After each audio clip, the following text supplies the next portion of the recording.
On est persuadé d'une chose, c'est qu'un enfant heureux guérit plus facilement. Ça les sort de leur quotidien difficile.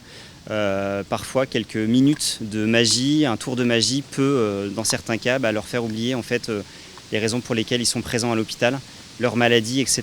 Donc pour eux, mais également pour les frères et sœurs, les parents. Et grâce à ce voyage magique et ce Magibus, ça permet de semer de la magie, d'aller collecter les rêves d'enfants. On sillonne les routes de France et donc les hôpitaux français. Donc on est parti de Tours en septembre de cette année, donc jusqu'en juin 2026. Donc on arrivera à Paris, où on annoncera les 20 ans de l'association. Cette année, on va réaliser un rêve par jour, donc soit 365 rêves. En début d'année, en fait, on a eu une demande un peu particulière d'un enfant. Certains veulent rencontrer Vianney, Mbappé, etc. Lui, il voulait rencontrer le pape. Donc le 28 juillet de cette année, donc Mathis a rencontré donc, le pape en audience privée directement au Vatican.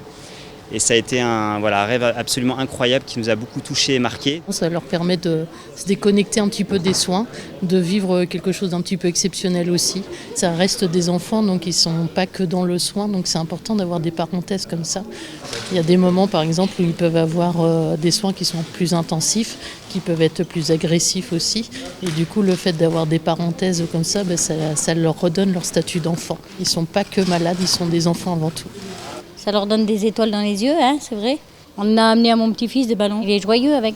Il sourit, c'est ça que ça fait. Ça fait sourire les enfants, c'est bien.